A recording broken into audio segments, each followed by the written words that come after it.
And here I am in the beautiful Prague, and in this video I'm gonna walk you through the best areas to stay in the city. But now, without further ado, let's get straight into the video.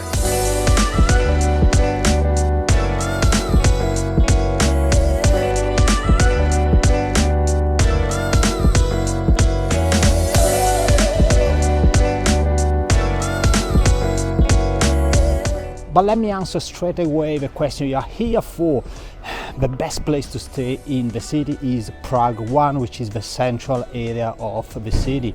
Now, there are different areas actually in Prague 1 and 3 distinctive neighborhoods, and we're gonna go through that. And the first one is the old town, the second is the new town, and then we go on the other side, which is the lesser town. But let's move on and have a walk, and we see why they are so different. So let's start with the old town, the historical center of Prague, founded in the 9th century, so a long time ago, and you can feel it. Beautiful buildings all around, the streets are small but beautiful, you know, with cobblestones. You really feel like in an open-air museum, and this is the best place to stay in Prague if you're after character, you know, if you're after that medieval feeling, and even more, you know, the buildings can be even 1,000 years old. What's the drawback of being here? Well, there are lots of travelers around, that's for sure. There may be some noise around, and also it's a little bit more expensive than anywhere else in the city. And if you're traveling with kids, well, especially if you have a pram, it's gonna be a little bit hard to get around because of the cobblestones, because of the small lanes, lots of people around. But I have another area for you that may work better if you are traveling with little kids.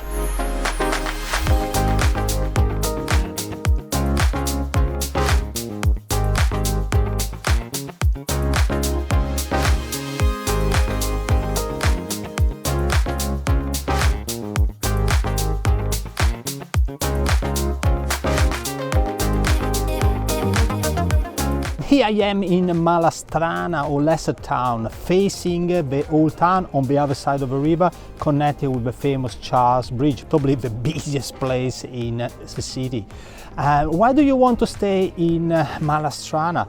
Because it's much quieter than the old town, but still it keeps the beautiful character, as you can see here around me. Actually on the back, probably you can see there is the John Lennon wall, the famous wall with plenty of street art. I will tell you a little bit more later.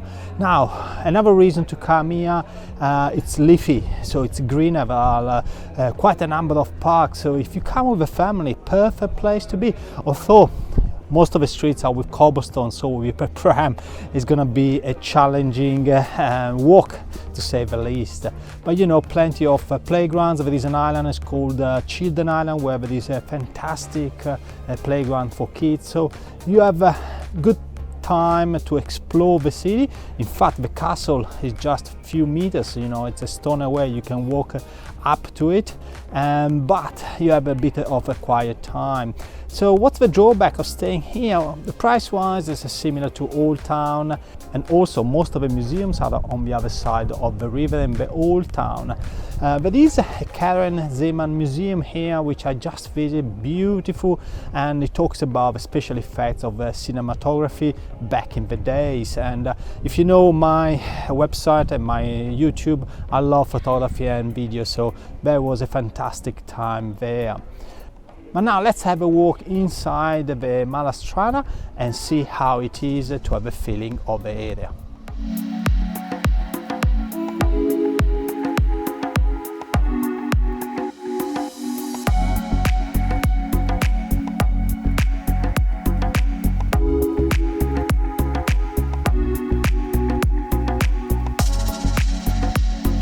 By the way, I'm not talking about hotels in this video, but I've organized a post with all of the suggested hotels for each area, plus maps, so you have all of the material to make your own decision on where to stay. But let's go back to the areas.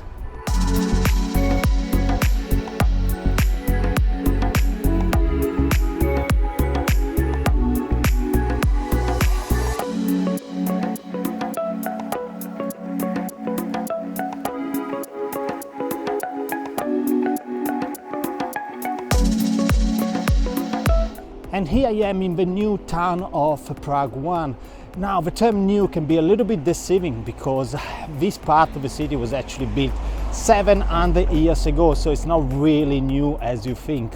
In saying that, most of the buildings actually were rebuilt 200 years ago, so still old but not as old and not that character as you expect from Prague and that you find in the old towns. So why do you want to stay in the new town? Well, accommodations here are cheaper than in the old town. You're closer also to the train station and to the bus station. That means if you have an early train or bus to another destination, then it's absolutely the perfect place to stay. And your walking distance to the old town, we're talking here about 15 to 20 minutes to the old town square, and a little bit more to the castle, probably between 40 and 50 minutes, but you can always take transportation to go there. But let's have a look around and see how is the new town.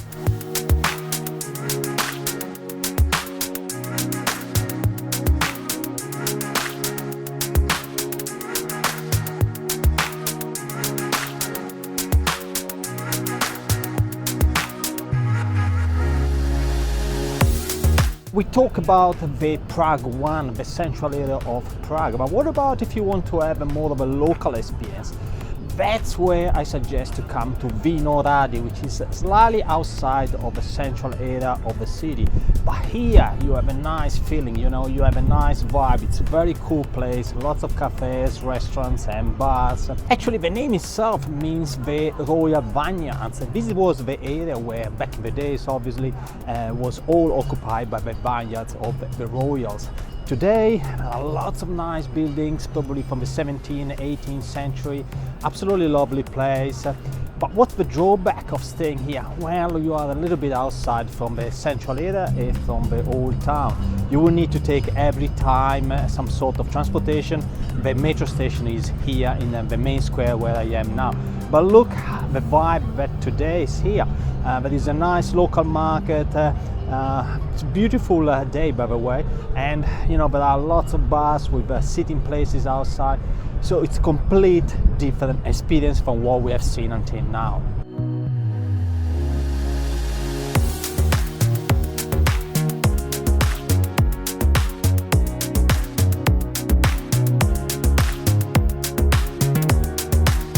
Now there is another area which is cheaper, it's outside of the center. Plenty of bars and restaurants, is one of the favorite places for the locals to spend the night. But to see this area, you should go to my post where I talk about it, and I also give you a few restaurants and bars that you should visit. Places over there are much cheaper, but the character is not the same as in anywhere else we have seen in this video. It's more of a communist sort of era buildings. Now, this is it for this video. I really hope you enjoyed, and put a like, subscribe to the channel, because the next one will be Budapest. Ciao!